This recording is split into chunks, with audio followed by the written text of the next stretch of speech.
Hello everyone! This video is really for watch lovers out there. I'm going to talk about a watch that I've chased for a very long time, waiting for the right moment and the right price to get it. This brand is somehow controversial, and it is also a goal for watch nerds looking for the famous Japanese perfection, with a full package of top quality finishing and really unique technical solutions. I'm talking about the Grand Seiko SBGA211 Spring Drive, the so-called Snowflake, but after the intro.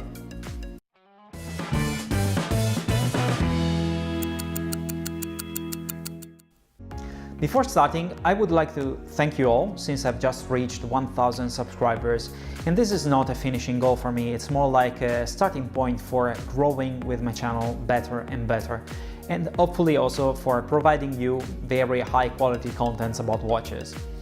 But let's get back on track. In my introduction, I was talking specifically to all the people that criticize Grand Seiko, mainly for the fact that on their dials you can find the same brand, Seiko, that you can find on much cheaper watches. This is not a bad thing for me, since actually Seiko is producing really interesting and with a very refined design watches in different, basically all price ranges. Besides, Seiko is producing also on their own all the components in their watches, including hardlex or sapphire crystals and balanced springs, which is not a bad thing at all. The first Grand Seiko was produced in 1960, and it was the result of some kind of a challenge, producing such a well-built watch and such accurate watch to be a real competitor for Swiss watches at that time. So the first Grand Seiko became also the first chronometer produced in Japan. In the following years, Seiko set all the main elements in the design of Grand Seiko, and they're still the same right now in the current production, with the exception of Grand Seiko divers. In 2017, the Seiko logo was removed from the dials, so from that time you can see only the Grand Seiko logo on the Grand Seiko dials. The so-called Snowflake was launched in 2010 for the first time with the reference SBGA211. In this video I'm reviewing the SBGA211, which is the new reference with the updated branding, but it's still faithful to the original previous design. It's a very elegant and yet somehow sporty watch, the direct competitor of two well-known models, Omega Aquaterra and Rolex Datejust. And these are exactly the watches you should compare the Snowflake with, in order to evaluate it accurately. The box is well made, with high quality materials and nice finishing. Yes, this is just a box anyway, and perhaps from this point of view the new wooden box by Omega is a much more refined presentation box for their watches. Putting aside the accessories, let's talk about the real thing. The Grand Seiko Snowflake is one of those watches that should be seen at least once in real life in order to appreciate it fully. It's definitely not a flashy watch, it's not a timepiece for people who want to show off. This is for true watch lovers that are pursuing the real value of an outstanding watch without stopping at a brand name or other futile things. The watch is in grade 5 titanium, and you can easily tell from the lightweight when you're holding it in your hands, and also the color, which is a bit darker than steel. Talking about titanium, I suggest you to take a look at my previous video. I guess it could be interesting in case you want to know how this metal is used in watches industry. The most striking feature about the Snowflake, since it is also the origin for its name, it's the dial. From a distance it looks like a plain white dial, but as soon as you get closer you can appreciate all its unique texture. It is reminding a field covered with fresh snow, hence the name. The indexes are applied on it and they are incredibly shiny. The GS logo is very well made, and it is kind of amazing noticing that all the writings printed on the dial are really sharp, even considering the uneven surface of the texture. Also, the hands are pure perfection, highly polished with sharp edges and points. I guess that Grand Seiko took some inspiration from the well-known Japanese skills in making swords. In the lower part, on the left, there is the power reserve indicator, which makes the dial totally asymmetrical, but it's very well integrated in the design. The crystal is lightly domed sapphire with anti-reflective coating on the inside, and it has a great clarity, also because since the dial is so bright, it is not so easy getting strong reflections. The crown is really beautiful with the GS logo. It is a screw-down crown, which by the way works flawlessly since the watch is 100 meters water resistant.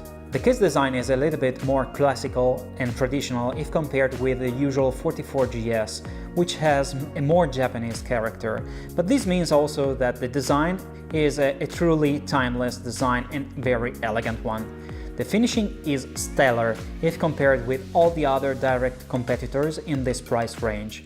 The bezel surrounding the crystal has a Zaratsu mirror polishing finish, and you can appreciate that only by seeing it in person. Also, the brushed parts are incredibly well executed. But the other flip of the coin of this, for this crazy level of finishing, is that the first hairlines and minor scratches will show up quite easily, and polishing, rebrushing procedures can be done properly only by Grand Seiko itself. The sides have a slightly different finishing. I would say it's not Zaratsu because you can still see some distortions in the reflections. I guess it's not a drawback at all, since the case sides usually rub against the cuffs and sleeves quite easily, so with the Zaratsu polishing they would show marks more easily. The screw-down caseback has a see-through crystal, and this is a very good thing since you're able to watch the 9R65 spring drive movement. I think I'll make a separate video focusing on this technology, but it's really fascinating. It combines basically the features of a mechanical movement with the accuracy of the best quartz movements. Basically, while you're wearing it on the wrist, the oscillating weight winds the main spring, which is the only power source for the watch. There are no batteries inside the spring drive, which makes it a fully mechanical movement, only integrated with a small electronic circuit. The power moves the wheel strain, while the electronic circuit is comparing continuously the timekeeping with the oscillating quartz, activating or deactivating the electromagnetic brake to slow down the wheels.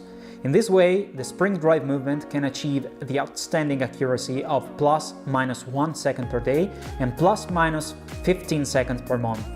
Mine is running at about +1 second a week, which is incredible. Another very appealing detail is the power reserve of 72 hours, and you should also consider that without having a traditional escapement mechanism, the second hand is gliding across the dial, a pleasure for your eyes. Bracelet is pure perfection with a stellar finishing on both the polished and the brushed surfaces, with these amazing beveled polished edges. The clasp is substantial with very precise action, and there is the GS logo on it. Unfortunately, there are no micro adjustments, but at least you can count on 2 half links in order to size properly the bracelet around your wrists. Talking about the links, there is only one negative side. Finding pins and collars, which are commonly used on much cheaper Seiko watches, isn't a very elegant and technical solution on such a high-quality timepiece, but apparently this is connected with the softness of titanium on small screws. On the wrist, the Grand Seiko Snowflake wears wonderfully thanks to its 41mm diameter and 12.5mm thickness, of course for my personal taste. Titanium makes it feel lightweight, and the highly polished indexes, hands and bezel are oozing pure and simple quality every time you're looking at them. In conclusion, the Grand Seiko Spring Drive SBGA211 Snowflake is a watch that can make all the nerds and watch enthusiasts out there really happy. The dial is a gem. The movement has a really outstanding and incredible accuracy. The design of the case and the bracelet is timeless. And the level of finishing is really outstanding. It's the best you can find for this price in this price range, also comparing with the Swiss production watches. But there are also some drawbacks. The first one is the price. The list price for Europe is 5,900 euros, which is not cheap at all. But you have also to keep in mind that the Omega Aquaterra has a list price of 5,200 euros, and the movement in it, the coaxial 8,900, is a great movement, but it's not as special as the spring drive, and it's not also as accurate. The build quality is also great in the Omega, but it is a little bit lower than Grand Seiko to me. The other competitor, real competitor, is the Rolex Datejust, which is sold with a list price of 6,950 euros for the 41mm version. And it shares basically the same disadvantages of the Omega Aquaterra in comparison with the Grand Seiko. The only good thing about the Rolex Datejust is that usually it's holding the value much better in time. The other drawback about the Grand Seiko is that for servicing you need to send it back to Japan. But as far as I read online, the time it takes for getting it back, it's about 6 or 8 weeks. Which is not bad at all. I hope that you like this video as usual, let me know in the comments. Please subscribe to my channel and you can also follow me on Instagram, the link is down in the description. Thanks for watching, see you soon, ciao!